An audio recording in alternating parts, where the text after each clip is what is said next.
রাজশাহীতে, চট্টগ্রামে, আমার ঢাকায় রাজপথে যখন তৌহিদি জনতা স্কুল কলেজ ইউনিভার্সিটি মাদ্রাসার ছাত্ররা যখন আন্দোলনের সংগ্রাম করে তাদের অপর পক্ষ থেকে গুলি আসতেছে, তাদের সঙ্গে মোকাবেলা করার জন্য তথাকথিত ছাত্রলীগ আর যুবলীগের ছেলেরা আসতেছে কোচ বললাম গান্ডা নিয়ে, তখন তারা যখন মসজিদ থেকে আজান শুনেছে রাজপথে একজনকে দিয়া আল্লাহু আকবার আজান দেওয়া পিছটা রাস্তায় লাইন ধরে জামাতের সাথে নামাজ আদায় করেছেন।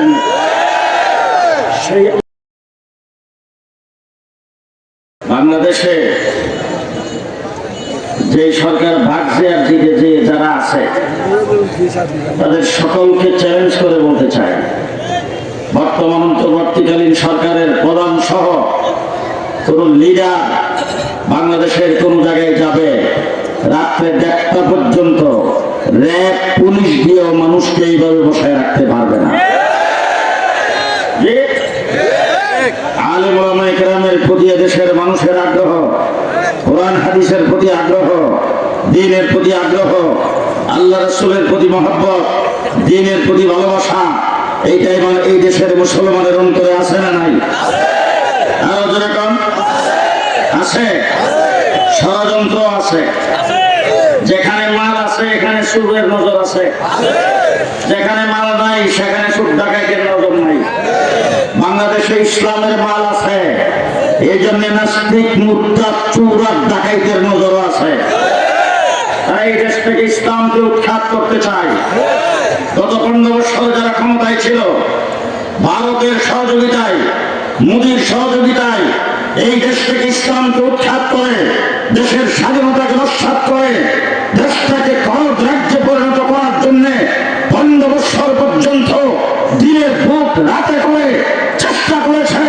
আলেম ওলামায়ে কেরামের বুকের উপর গুলি চালায়েছে, 57 জন আর্মি অফিসারকে পাখির মতো গুলি করে হত্যা করেছে। আজকে তারা সবাই গর্তের ভিতরে ঢুকে গেছে, একটাকেও বাড়ি সালাম দিয়ে। দেশটা মুসলমানের দেশ, যারা কথা কয় না এরা কওয়াকাদের দলে দিল। দেশটা কার দেশ? মুসলমানের দেশ, ঠিক না ঠিক? মুসলমানের দেশ।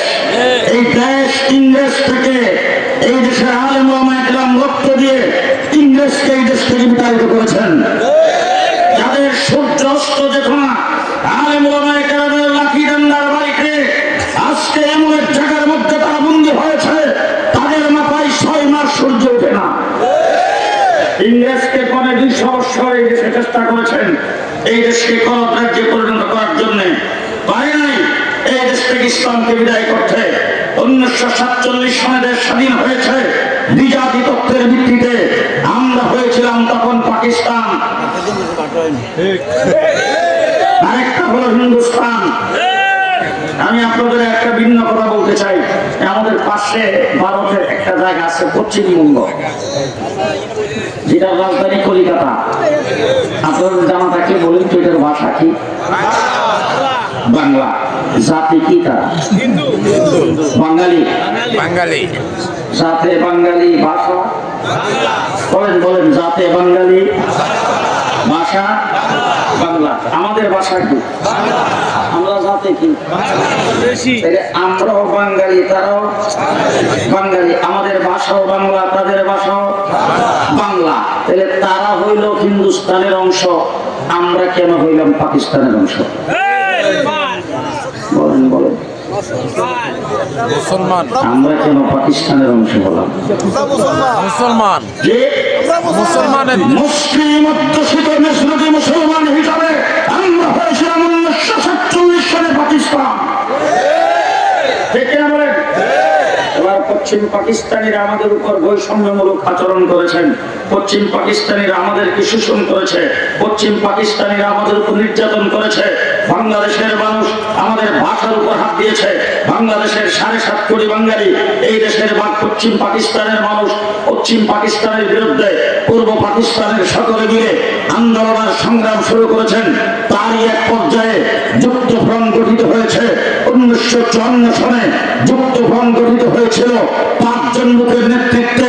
তার মধ্যে 1 নম্বর ব্যক্তি ছিলেন আমার একজন বিজ্ঞ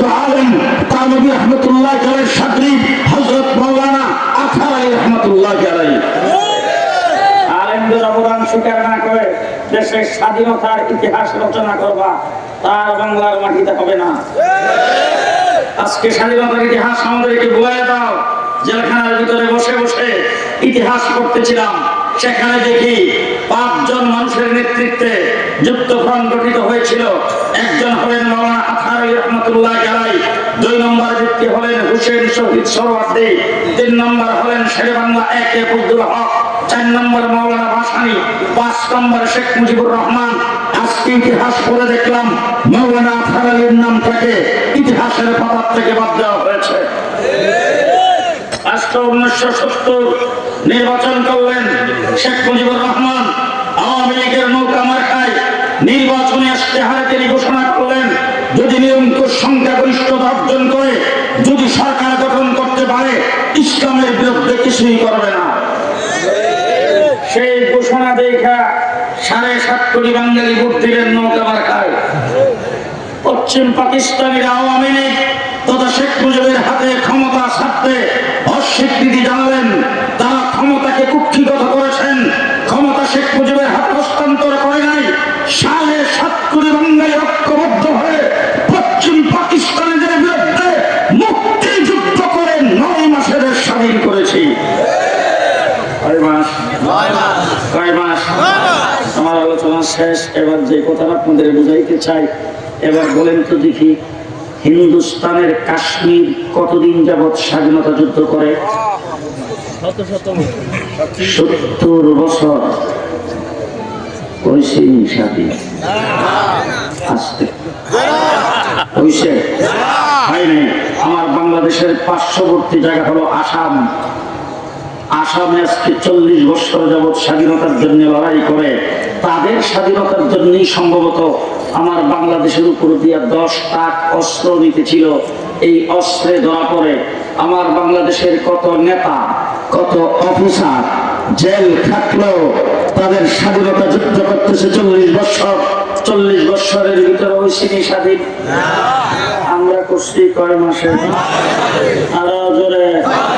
এবার যারা মুক্তিযুদ্ধের পক্ষ শক্তি বলে দাবি করো, যারা মুক্তিযুদ্ধের চেতনার কথা বলে, 15 বছর পর্যন্ত এই দেশটাকে তরবিহীন যুদ্ধে পরিণত করেছ, শোষণ করেছ, তাদের চোখে আঙ্গুল দিয়ে বলতে চাই, আমরা যদি 47 সালে মুসলমান হিসেবে পাকিস্তান না হতাম, আমরা 70 বছর লড়াই করে স্বাধীনতা অর্জন করতে পারতাম না।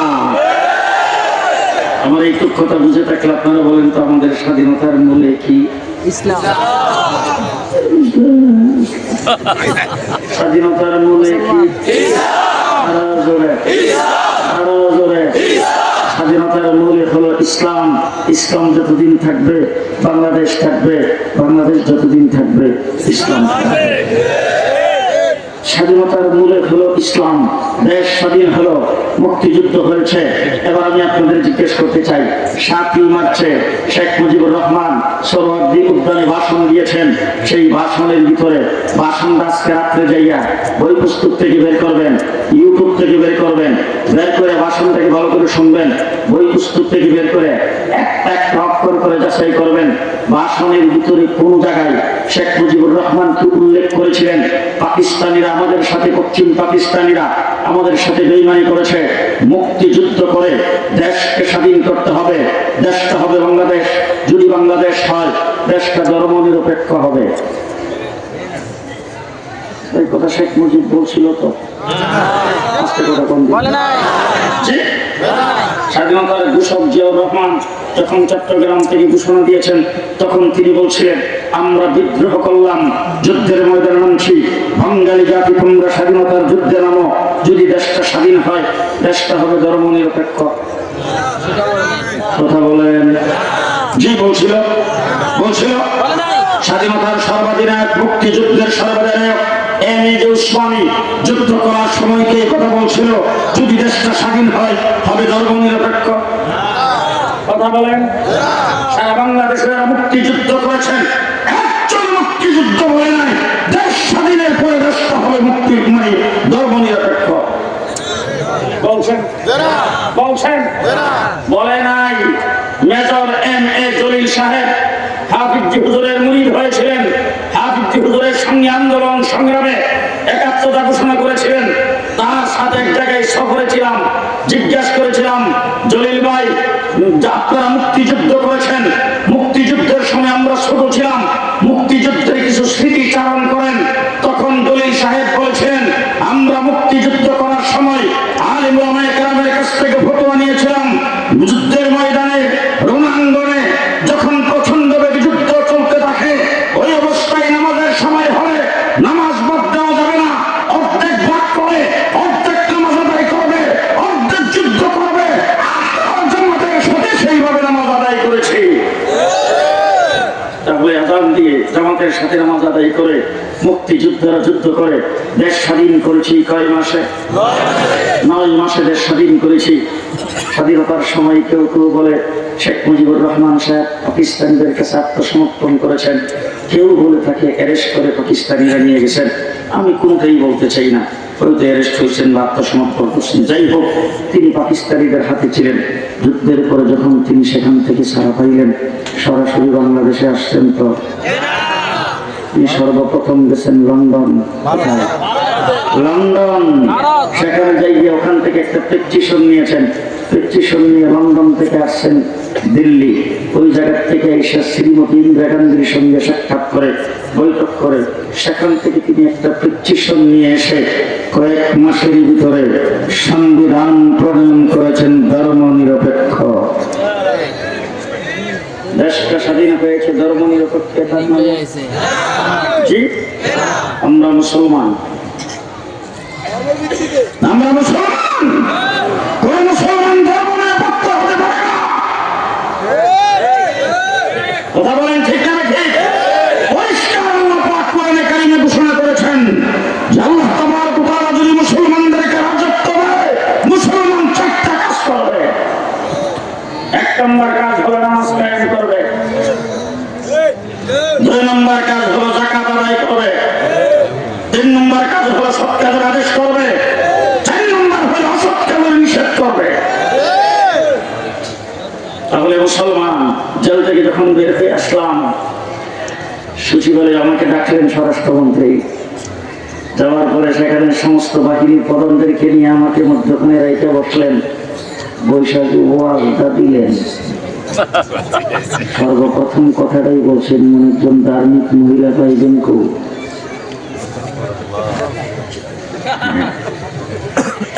5 ওয়াক্ত নামাজ টাইম মতো পড়ে, শেষ রাত্রে তাহাজ্জুদ কাজা নাই, ফজরের নামাজ পড়ে কোরআন শরীফ তেলাওয়াত না করে কোনো কামই করে না, মাথার কাপড়টা কোনদিন পরে না, এতটুকু পর্যন্ত গালাউজ করে। যখন এই কথাগুলি বলতেছিল তখন আমার আল্লাহ পাকের একটা কোরআন শরীফের আয়াত আমার বারবার মনে হইতেছিল যে আল্লাহ 1400 বছর আগে হাসিনার কথা কেমনে জানে। ومن الناس من يقول آمنا بالله وباليوم الآخر। কোরআন শরীফের নাই, আমি ঢাকাটা বলতেছি। আছে না কোরআন শরীফ? হ্যাঁ, ومن الناس من يقول آمنا بالله وباليوم الآخر। আল্লাহ রাব্বুল আলামিন বলেন, তোমাদের মধ্যে কিছু সংখ্যক লোক আছে যারা বলে আল্লাহর উপর ঈমান আনলাম, আখিরাতের উপর ঈমান আনলাম। এখন আপনারা বলুন তো, আল্লাহর উপর যদি ঈমান আনে, আখিরাতের উপর যদি ঈমান আনে, তারা কি করবে? ঈমানদার করবেন না? আমরা যে ঈমান আনছি আল্লাহর উপরে, আমরা আখিরাতের উপরে ঈমানের নীতি ঈমানদার হইছি, কথা কয় না? আমরা আল্লাহ রাব্বুল আলামিন বলেন, ওয়া মা হুম বিমুমিনিন। আল্লাহ বলেন এরা বেঈমান, ঈমানদার না। আল্লাহ রাজি করতে কেমনে বেঈমান হইল? এবার আল্লাহ পাক বলেন, ইউখাদিউন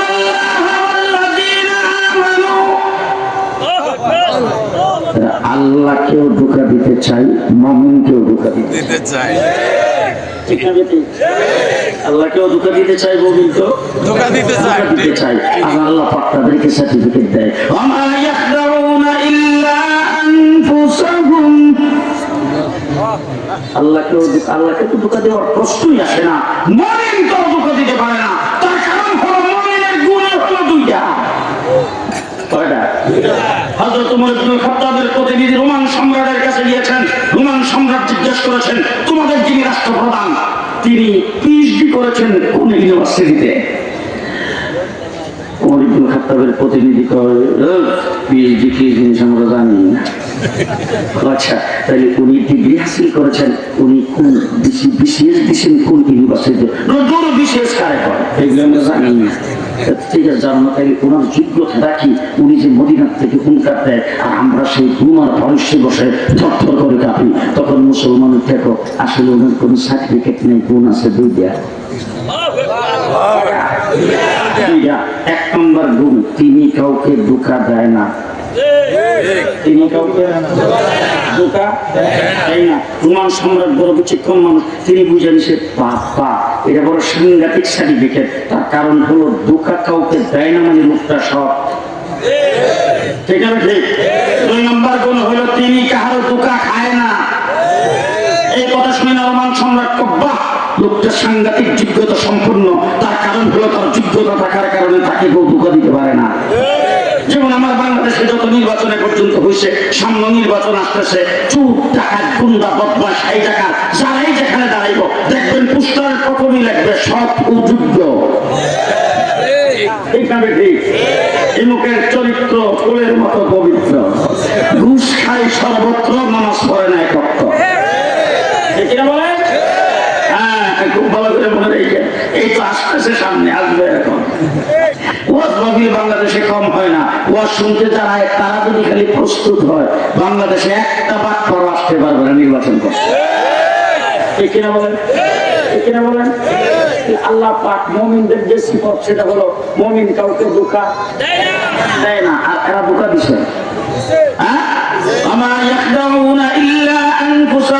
তার আসলে নিজেরাই নিজের পায়ে পায়ে কোরাল মারছে, নিজেরাই নিজে ধোঁকা খাইছে। ঠিক কিনা বলেন? আরে প্রথম তো হয়, অনেক রাষ্ট্রের প্রথম দেখেছি, অনেক প্রধানমন্ত্রীর প্রথম দেখেছি, এমন প্রথম পৃথিবীর কোথাও হয় নাই।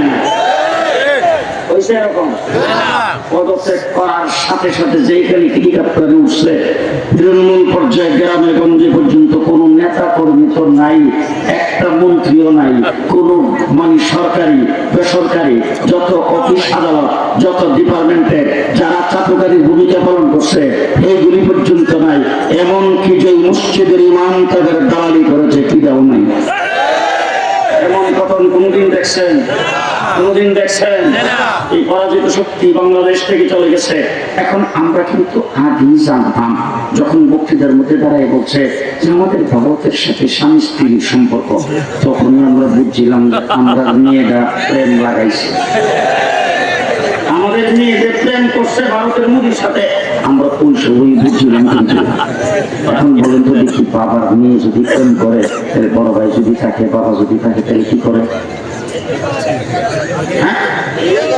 প্রেমের মধ্যে বাধা দেয়, যোগাযোগ করতে পারবে না, মোবাইল করতে পারবে না, চিঠিপত্র লিখতে পারবে না, সাবধান কোন প্রকার যোগাযোগ যেন না করে, তারে পাহারা দেয়, তারে করে। আমরা কিন্তু পাহারা দিছি। হ্যাঁ, মোদীকে যখন বাংলাদেশে আনার জন্য দাওয়াত করেছে, তখন আমরা মিছিল করে সাংবাদিক সম্মেলন করে বলেছি মোদীর মতো কসাইকে বাংলাদেশে টানতে দেওয়া হবে না। আমরা তখন বাধা দিছি। বাধা দেওয়ার পরে দেখলাম ও আমাদের মেয়ে প্রেম তো করছে, প্রেম করে ভাগ্য চলে গেছে। প্রেম করে যখন ভাগ্যে চলে গেছে, তখন আমাদের কাম কি? তুমি তাড়াতাড়ি আমাদের মেয়েরা ফেরত দাও, আর আমাদের মেয়েকে বলো তাড়াতাড়ি জলদি আয়, তাড়াতাড়ি আয়। এরপর যখন এরকম করে যখন না আসে, তখন কি করে? এবার জিজ্ঞেস করতে চাই, কোন মেয়ে যদি এরকম বাবার কাছ থেকে তীর্য হয়ে যায়, বাবার সম্পদের মালিক হয়তো। এখন গত 16 ডিসেম্বর মোদী বক্তৃতা দিছে, এটা নাকি হিন্দুস্তানের বিজয়। মিস্টার মোদী সাহেব, আমরা মেয়েরা 19 যৌতুক চাও। এবার আমাদের মেয়েটাকে নিছো, মেয়ে নিয়ে আবার বাংলাদেশের বিরুদ্ধে ষড়যন্ত্র করো। পরিষ্কার ভাষায় বলে দিচ্ছি, বদরের যুদ্ধে 313 জন, 1000-এর বাহিনী আসছে, আক্রমণ করার জন্য। তাদের হাতে আছে অস্ত্র, যুদ্ধের সরঞ্জাম, সমস্ত আসবাবপত্র, সমস্ত প্রস্তুতি নিয়ে আসছেন, শক্তিশালী যোদ্ধাদেরকে নিয়ে আসছেন। আল্লাহ নবী 313 জন, অস্ত্র নাই, পেটে ভাত নাই, পরনে কাপড় নাই, জীর্ণ শীর্ণ, অস্ত্রবিহীন, আসবাববিহীন, রমজান শরীফের মাঠ, শেষ রাত্রে সেই পেট ভরা খাইতে পারে নাই, ইফতার করার ভালো ব্যবস্থা নাই, তাদেরকে ময়দান ছেড়ে দিয়েছেন। তোমার 1000 বাহিনী, 1000 যোদ্ধা শক্তি কি আছে এইটা দেখার যেমন সময় নাই, ভাববার জীবন চিন্তা ভাবনা করার যেমন সময় নাই। মিস্টার মোদীকে বলতে চাই, তোমার দেশ বড়, তোমার সৈন্য বেশি, তোমার অস্ত্র বেশি, তোমার শক্তি বেশি, আমরা মুসলমান হিসাবে এই নদী দেখার দরকার নাই। বলেন আছে মুসলমান ভরসা করি কার উপর? জোরে জোরে বিশ্ব নবী মুহাম্মদুর রাসূলুল্লাহ সাল্লাল্লাহু আলাইহি ওয়াসাল্লাম। আমরা কার উম্মত? আমরা কি মুসা আলাইহিস সালামের উম্মত? হযরত মুসা আলাইহিস সালাতু ওয়াস সালাম মুসা আলাইহিস সালামের উম্মতকে বলেছিল, যদি ফিরআউনের সাথে যুদ্ধ করা লাগবে, সমস্ত উম্মত মিলে বলছে, মুসা যদি যুদ্ধ করা লাগে তুমি আর তোমার আল্লাহ কইরো, আমরা এগুলিতে নাই। এবার জিজ্ঞেস করতে চাই, মুসা আলাইহিস সালামের উম্মত কি সংখ্যায় কম? 6 লাখ, কয় লাখ? 6 লাখ। সুযোগ সুবিধা কম। মান্না ওয়াস সালওয়া, আসমান থেকে মুক্তে খাবার মরুভূমির উপর দিয়ে যাচ্ছে, পাথরের মধ্যে মুসা আলাইহিস সালাম লাঠি দিয়ে বাড়ি দিছে, 12টা নহর দাঁড়িয়েছে। সাগরের কিনারে যে দাঁড়িয়েছে, লাঠি দিয়ে বাড়ি দিছে, সাগরের মধ্যখানে রাস্তা। সুযোগ সুবিধা কম। এত সুযোগ সুবিধা পাওয়ার পরও তারা বলছে যুদ্ধ করা লাগবে, তুমি আর তোমার আল্লাহ করো। আমার নবী মুহাম্মদুর রাসূলুল্লাহ সাল্লাল্লাহু আলাইহি ওয়াসাল্লাম 13 বছর নির্যাতিত হওয়ার পরে হিজরত করে মদিনায় গেছেন। সাহাবায়ে কেরাম যারা মক্কা থেকে গিয়েছেন, তাদের বড় বাচ্চা মক্কায় রয়ে গেছে, সহায় সম্পত্তি মক্কায় রয়ে গেছে। তারা শুধুমাত্র খালি হাতে জানটা নিয়ে মক্কা থেকে মদিনায় হিজরত করে চলে গেছেন। মাথা গুজাইবার জায়গা নাই, পায়ের নিচে মাটি নাই, মাথার উপরে ছায়া নাই, পরনে কাপড় নাই, পেটে ভাত নাই। আল্লাহর নবী মদিনার সাহাবায়ে কেরামের সাথে একজনকে একজনের সাথে ভাই পাতায়া তারপরে সেখানে মাথা গুজাইবার জায়গা করে কোন রকম বসবাস করার জন্য দিয়েছেন। এই অবস্থায় যখন আসছে 1000 বাহিনী নিয়ে যুদ্ধ করতে, মুসলমান মাত্র 313 জন, তাদের পক্ষে কথা বলার কেউ নাই, মানববন্ধন করার কেউ নাই, তাদের পক্ষে বিবৃতি দেওয়ার কেউ নাই, তাদের পক্ষে আফসোস করার কেউ নাই, তাদের পক্ষে মৌন সমর্থন দেওয়ার সারা বিশ্বে কেউ নাই। 313 জন জীর্ণ শীর্ণ সাহাবায়ে কেরাম রাসূল সাল্লাল্লাহু আলাইহি ওয়াসাল্লামের সামনে জমায়েত হয়েছেন। আল্লাহর নবী সকলের দিকে চোখ তুলে তাকিয়েছেন। রাসূলের তাকানো দেখে সবাই বুঝে গেছে রাসূল আমাদের কাছ থেকে কিছু শুনতে যাচ্ছে। আল্লাহর নবীর সামনে জীর্ণ শীর্ণ সাহাবায়ে কেরাম যাদের বাড়ি নাই ঘর নাই, তারা সেখানে দাঁড়িয়ে বলতে শুরু করে দিয়েছেন, ও আল্লাহর হাবিব, মুসা আলাইহিস সালামের উম্মত মুসা আলাইহিস সালামকে বলেছিল যুদ্ধ করা লাগলে তুমি আর তোমার আল্লাহ করো, আমরা পেটে ভাত নাই, পরনে কাপড় নাই, মাথা গুজাইবার জায়গা নাই, আমাদের কাছে কোনো অস্ত্র শস্ত্র নাই, বাহ্যিক কোনো শক্তি নাই, কিন্তু আমরা পরিষ্কার আপনাকে বলে দিলাম, যতক্ষণ আমাদের দেহের ভিতরে প্রাণ থাকবে আপনার ডাইনে বামে সামনে পেছনে লড়াই করতেই থাকবো, লড়াই করতেই থাকবো। আপনাদের কি বক্তব্য? আপনাদের বক্তব্যটা কি? জেহাদ জেহাদ জেহাদ চাই, হুজুররা চলেন, আমরা নাই।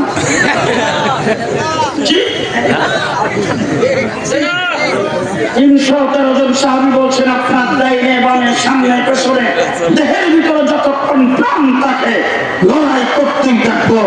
ওই বদরের যুদ্ধ থেকে লড়াই শুরু হয়েছে, টুকরা টুকরা হয়ে গেছে, বাতিলের সামনে সাহাবায়ে কেরাম মাথা নত করে নাই।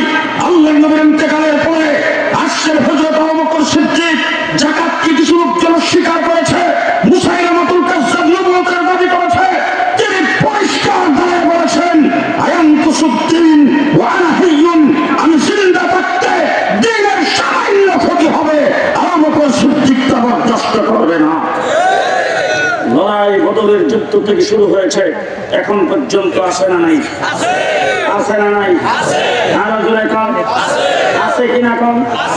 দেশ যখন পশ্চিম পাকিস্তান হয়েছে, পূর্ব পাকিস্তান, আইয়ুব খান ফ্যামিলি প্ল্যানিং আইন জারি করেছেন। ভালো করে ইতিহাস শুনে রাখবেন। ফ্যামিলি প্ল্যানিং আইন যখন আইয়ুব খান জারি করেছে, উলামায়ে দেওবন্দ তার মোকাবেলা করেছেন। আল্লামা শামসুল হক ফরিদপুরি রহমাতুল্লাহ আলাইহির নেতৃত্বে যখন দেশ বাংলাদেশ হয়েছে, রাজনৈতিকভাবে, রাষ্ট্রীয়ভাবে এই দেশ থেকে ইসলামকে মুছে ফেলার গভীর ষড়যন্ত্র যখন শুরু হয়েছে, নোয়াখালীর কৃতি সন্তান হযরত হাফিজ হুজুর রহমাতুল্লাহ আলাইহির নেতৃত্বে উলামায়ে দেওবন্দ 1981 সনে বদগাছ মারখানিয়ে তার মোকাবেলা করেছেন। তারপরে যখন তসলিমা নাসরিন কোরআন পরিবর্তনের কথা বলেছেন, বাইতুল মুকাররমের খতিব উবাইদুল হকের নেতৃত্বে উলামায়ে দেওবন্দ তার মোকাবেলা করেছেন। শিখা চিরন্তন জেলে এদেশের মানুষকে যখন মুশরিক বানাইতে চেয়েছে, উলামায়ে দেওবন্দ শাইখ হাদিস আল্লামা আজিজুল হকের নেতৃত্বে তার মোকাবেলা করেছেন।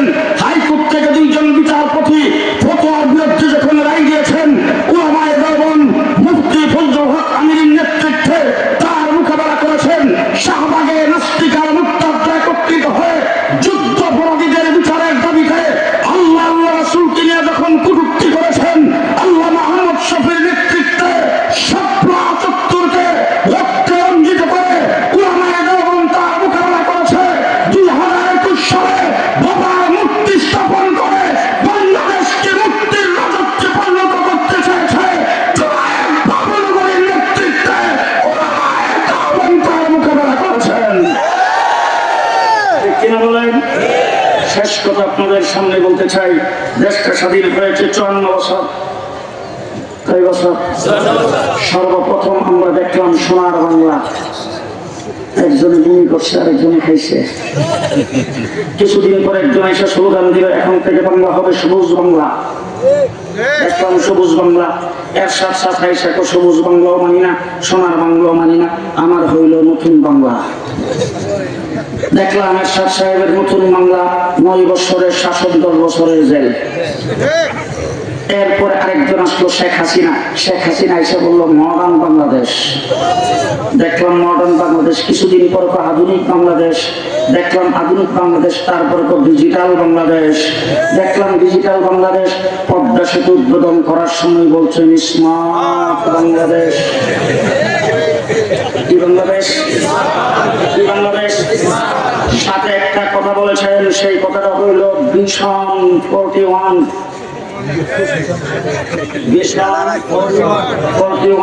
2041 জেলখানার ভিতরে ছিলাম। সন্ধ্যার পরে যখন লক আপ হয়ে গেল, তখন একজন পুলিশের কাছ থেকে বক্তৃতা শুনলাম। সকালবেলা উঠে যখন লকটা খুলছে, ডাক দিয়ে বললাম, মাওলানা মামুনুল হক সাহেব শুনছেন কারবার 41 দেড় ঘন্টা লাগবে না। আমার আল্লাহ ডাক দিয়ে রাখ, ভিশন 41 না ভিশন 24। ভিশন 24। এবার ভিশন 24-এ জুলাই আগস্টের আন্দোলন হয়েছে। আবু সাইদ বুক টান করে দাঁড়িয়েছেন, তার বুককে গুলি করে ঝাঁঝরা করে দিয়েছেন। সে যখন জমিয়ে পড়ছে, তার সাথে যে ছেলেটা ছিলেন, সেই ছেলেটা নিজে আমাকে বলছে, তাকে জিজ্ঞেস করেছি সে মৃত্যুর আগে তার অবস্থা কি ছিল, জমিনে পড়ার পরে তার অবস্থা কি ছিল। সে চোখের পানি ছেড়ে আমাকে বলছে, হুজুর, যখন সে জমিনে পড়ে কাতরাইতেছিল, তখন তার মুখ থেকে যদি আওয়াজ করে বের হইতেছিল, আল্লাহু আকবার, আল্লাহু আকবার, আল্লাহু আকবার। আল্লাহু আকবারের ধ্বনি দিয়ে 20 ডালা রাস্তায় আল্লাহর সঙ্গে কানেকশন লাগে যারা আল্লাহ উপর, আল্লাহ পাকের উপর আস্থা এবং বিশ্বাস আনে, সেই রাস্তার মধ্যে নামাজ আদায় করে যারা বিপ্লব উঠেছেন, জুলাই আগস্টের বিপ্লব হয়েছে, সেই বিপ্লবের পরে আজকে অন্তর্বর্তীকালীন সরকার, শেষ কথা আপনাদের সামনে বলে যাচ্ছি, অন্তর্বর্তীকালীন সরকার ক্ষমতায় আছে, সামনে নির্বাচিত সরকার ক্ষমতায় আসবে। আজকে আমি আপনাদের কাছে পরিষ্কার ভাষায় বলতে চাই, এই বিপ্লবের পরে এবারের বাংলাদেশ হবে ইসলামের বাংলাদেশ, ইসলামের বাংলাদেশ, ইসলামের বাংলাদেশ। রাজি আছে?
বাংলাদেশের সংবিধান প্রণয়নের জন্য কমিশন গঠন করা হয়েছে। সংবিধান হইতে হবে ইসলামের ভিত্তিতে, এছাড়া মানি না। যারা কথা না কেউ এলাকা বাগাতে দলের লোক। সংবিধান হইতে হবে ইসলামের ভিত্তিতে, এছাড়া মানি না। শিক্ষা ব্যবস্থা হইতে হবে ধর্মীয় শিক্ষা ব্যবস্থা, এছাড়া মানি না। পরিষ্কার ভাষায় বলে যাচ্ছি, রক্ত আমরা যা দিয়েছি, যেইভাবে দিয়েছি, বাংলাদেশ এইভাবে রক্ত কেউ দিতে পারে নাই। আমার এক লক্ষ 54,000 গুলি আমাদের উপর দিয়ে চালানো হয়েছে। সুতরাং দেশ আমার, মাটি আমার, এই দেশের জন্য রক্ত আমরা দিয়েছি। বাংলাদেশে কিছু করতে হবে, কিছু করতে হবে, করতে পারবে না, কাউকে কিছু করতে দেওয়া হবে না। মুসলিম